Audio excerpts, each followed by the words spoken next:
नमस्कार दोस्तों, स्वागत है आप सभी लोगों का एक बार फिर से आपके अपने प्रिय चैनल इस्माइल फैमिली पर। श्री कृष्ण जन्माष्टमी की हार्दिक शुभकामनाएं कमेंट बॉक्स में लिख दें। जय श्री कृष्ण, राधे राधे। दोस्तों, आज की वीडियो बहुत ही सुंदर है। आज की वीडियो में मैं आने वाले सनातन धर्म के त्यौहार श्री कृष्ण जन्माष्टमी के विषय में बात करने वाला हूं। मैं सभी सनातनी भाइयों और बहनों को जन्माष्टमी की तहे दिल से बधाई देता हूं और शुभकामनाएं देता हूं।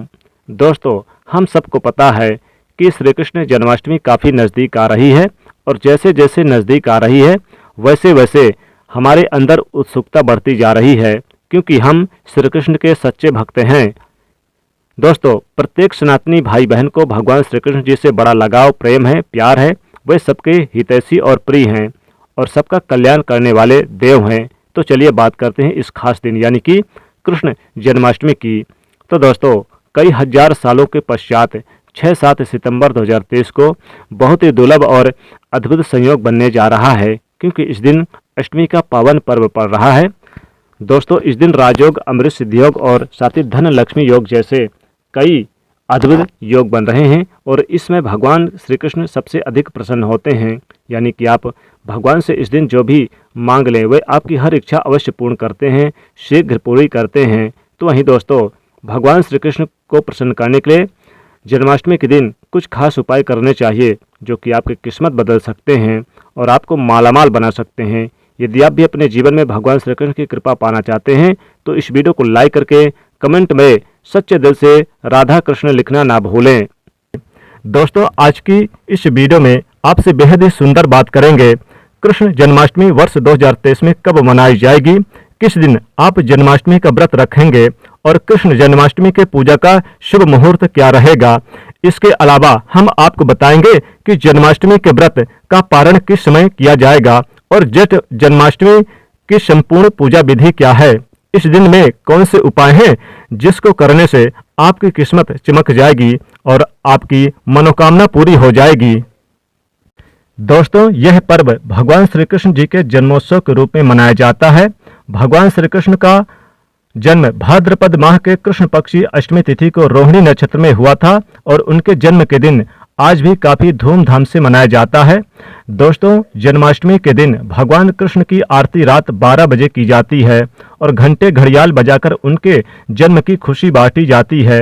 दोस्तों, जन्माष्टमी का मथुरा और वृंदावन में बहुत ही धूमधाम से मनाया जाता है।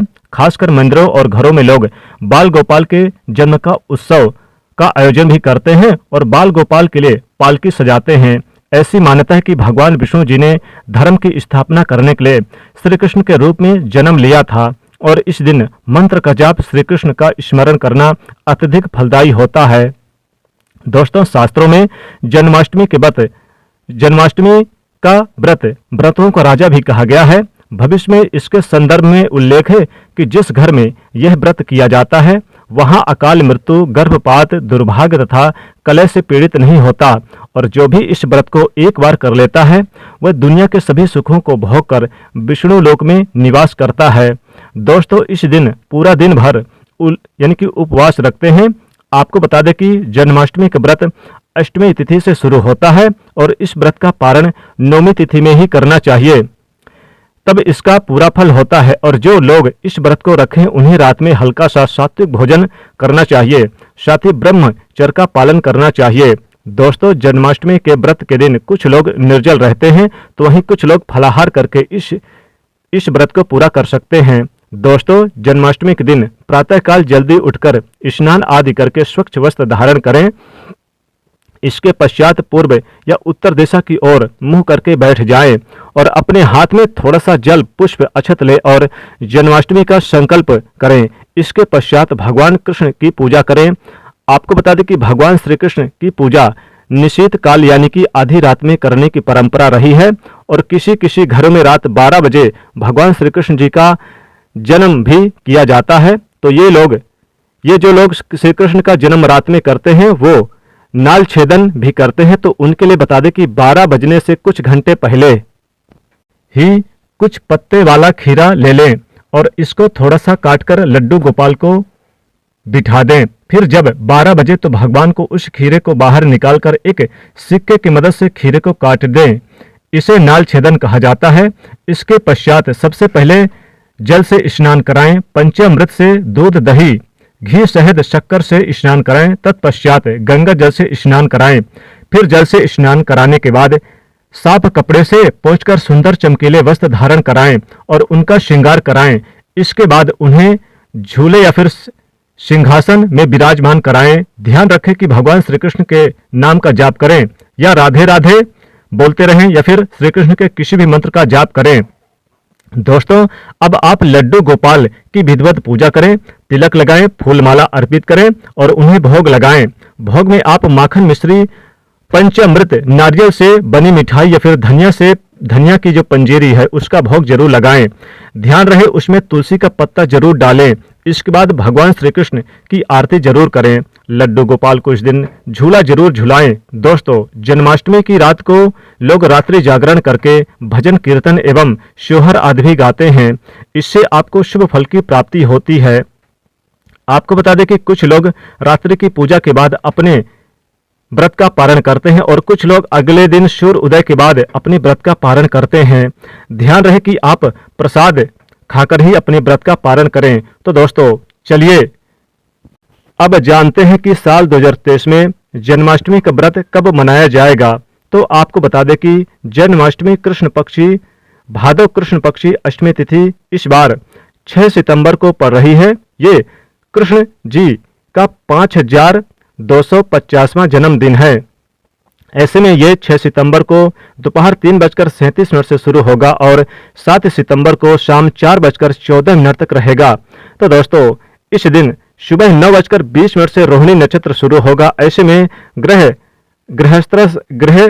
गृह आश्रम में रहने वाले 6 सितंबर और वैष्णव संप्रदाय के लोग 7 सितंबर को इस त्योहार को मनाएंगे। दोस्तों, जन्माष्टमी के लिए इस बार शुभ मुहूर्त 40 मिनट का रहेगा, जो कि 12:02 से 12:48 तक रहेगा, यानी कि 46 मिनट रहेगा टोटल। इस दिन रोहिणी नक्षत्र का संयोग भी बन रहा है। तो ऐसे में इस दुर्लभ संयोग में जन्माष्टमी की पूजा करने से 3 जन्मों के पापों से मुक्ति मिलती है। वहीं अगर किसी की आत्मा प्रेत योनि में भटक रही है तो उनके नाम से भी की गई पूजा उनकी आत्मा को मुक्ति प्रदान करती है। दोस्तों, इस दिन का व्रत निसंतान को भी संतान का सुख देने वाला होता है। ऐसे में इस बार जन्माष्टमी का व्रत करना न भूलें। साथ ही जो इस व्रत को शुरू करना चाहते हैं, इस बार उनके लिए सबसे अच्छा मौका है भगवान श्री कृष्ण की कृपा पाने के लिए। ऐसे में वह भी इस व्रत को शुरू कर सकते हैं। तो दोस्तों, चलिए अब जान लेते हैं जन्माष्टमी की व्रत कथा, जिसको पढ़ने सुनने मात्र से ही सभी लोगों के सारे पाप धुल जाते हैं और सभी मनोकामनाएं पूरी हो जाती है। दोस्तों, स्कंद पुराण के मुताबिक यदुवंश के राजा उग्रसेन का राज्य चलता था। उग्रसेन का सबसे बड़ा पुत्र कंस था, जिसकी चचेरी बहन देवकी थी। कंस अपने ही पिता को जेल में डालकर स्वयं राजा बनकर राज करने लगा। दूसरी ओर कश्यप ऋषि का जन्म राजा शूरसेन के पुत्र के रूप में यानी कि वासुदेव का जन्म हुआ, जो कि आगे चलकर वासुदेव का ब्याह देवकी से संपन्न हुआ। और देवकी को विदा करने के दौरान एक आकाशवाणी होती है, हे कंस, आज जिस बहन को इतने प्यार से विदा कर रहा है, कल उसी का 8वां पुत्र तुम्हारी मौत का कारण बनेगा, यानी वही मौत करेगा। ऐसा सुनते ही कंस देवकी को मारने के लिए हावी हो गया, पर सैनिकों और वासुदेव के वचनों ने ऐसा होने से बचा लिया। वासुदेव सत्यवादी थे। उन्होंने कंस को वचन दिया कि वह अपना 8वां पुत्र उसे सौंप देंगे। दोस्तों, वासुदेव की बात मानते हुए कंस ने उन दोनों को बंदी बनाने का निर्णय लिया और उनके पास पहरेदार लगा दिया। इसके बाद कंस ने देवकी के सारे संतानों को मारने का प्रण कर लिया। निश्चय ही देवकी के 7 संतान कंस द्वारा मारे गए। इसके बाद देवकी के 8वें पुत्र का जन्म हुआ। भाद्रपद माह के कृष्ण पक्षी अष्टमी तिथि को रोहिणी नक्षत्र के दौरान मध्य रात्रि में भगवान श्री कृष्ण का जन्म हुआ।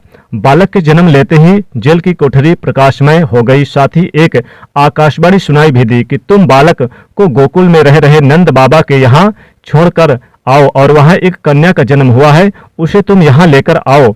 ऐसा सुनते ही वासुदेव की हथकड़ियां खुल गई।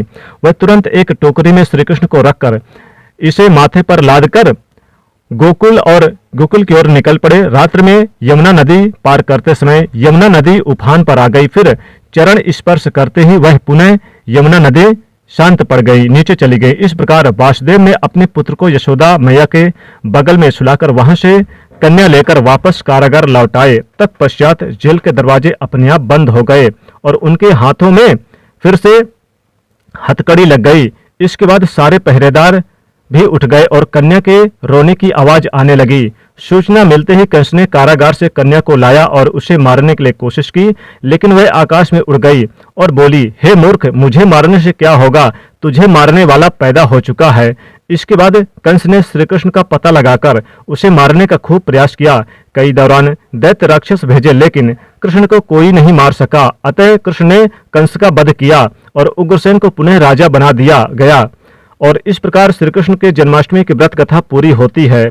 दोस्तों, ऐसी मान्यता है कि जन्माष्टमी के दिन कहानी को पढ़ने या सुनने से सारे व्रतों जो व्रती हैं उनके पाप धुल जाते हैं, व्रत का पूरा फल मिल जाता है, जीवन की हर समस्याओं का समाधान मिलता है, साथ ही भगवान का आशीर्वाद भी सदैव बना रहता है। तो दोस्तों, अब आगे बढ़ते हैं और अब जानते हैं कि जन्माष्टमी के दिन वह कौन से उपाय हैं जिसको करने मात्र से आपकी किस्मत चमक जाएगी और आपके सारे अटके हुए कार्य बनते चले जाएंगे। सबसे पहले बात करते हैं, अगर आपके कार्य अटके हुए हैं तो आप कृष्ण जन्माष्टमी के दिन सुबह स्नान व ध्यान करने के बाद घर के बाल गोपाल को नई पोशाक पहनाएं, भोग लगाएं और चंदन से श्रृंगार करें। फिर पास के राधा कृष्ण मंदिर में जाकर बैजंती फूलों की माला अर्पित करें। ऐसा करने से भगवान कृष्ण का आशीर्वाद मिलेगा और आपके अटके हुए कार्यों में प्रगति आएगी। इस उपाय से भाग्य होगा चमकदार और भाग्य आपका मजबूत होगा। दोस्तों, जन्माष्टमी के दिन बाल गोपाल को केसर, मेवे की मिश्री तथा माखन मिश्री, खीर का तुलसी डल डालकर भोग लगाएं, लेकिन ध्यान रहे खीर में चीनी की जगह मिश्री ही डालें। साथ ही सफेद मिठाई भी अर्पित कर सकते हैं। ऐसा करने से कान्हा की कृपा मिलती है और आपका भाग्य भी मजबूत होता है। इस उपाय से धन धान्य की कमी नहीं होगी। सुख समृद्धि के लिए जन्माष्टमी के दिन बाल गोपाल को पूजा करते समय एक पान का पत्ता भी अर्पित कर फिर पत्ते पर सिंदूर से श्री हरि लिखें। फिर पूजा करने के बाद जहां पैसा रखते हैं वहां पर रख दें। ऐसा करने से घर में धन धान्य की कमी नहीं होती है और धन संबंधी समस्याएं दूर होती है। इस उपाय से मिलेंगे शुभ समाचार। दोस्तों, निसंतान दंपति जन्माष्टमी के दिन गाय और उसके बछड़े की सेवा करें और आशीर्वाद लें। इसके साथ ही गाय और उसके बछड़े की मूर्ति भी लेकर आएं और बाल गोपाल के पास मूर्ति को रखकर उसकी पूजा करें। ऐसा करने से भगवान श्री कृष्ण की कृपा जल्द शुभ समाचार सुनने को मिलती है। इसके बाद गाय और बछड़े की मूर्ति को ईशान कोण में रखना आदर्श स्थान माना गया है। इस उपाय से यानी कि आर्थिक तंगी होती है दूर। दोस्तों, कर्ज की समस्या से अगर आप परेशान हैं तो जन्माष्टमी के दिन दक्षिणवर्ती शंख से भगवान श्री कृष्ण का अभिषेक करें। दक्षिणवर्ती शंख को लक्ष्मी जी का स्वरूप माना गया है और लक्ष्मी पूजन के दौरान इस शंख की बिना पूजा नहीं होती। ऐसा करने से आर्थिक तंगी दूर होती है और लक्ष्मी जी की प्राप्ति होती है। इस उपाय से होगी व्यवसाय में उन्नति।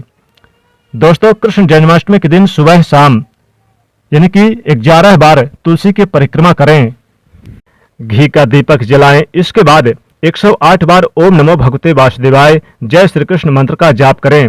साथ ही कपूर जलाकर उसमें थोड़ी सी मिश्री डाल दें और कपूर मिश्री का दान भी करें। ऐसा करने से नौकरी व्यवसाय में उन्नत होती है। दोस्तों, ये थे कुछ उपाय जो आपको इस बार की जन्माष्टमी पर जरूर करने चाहिए।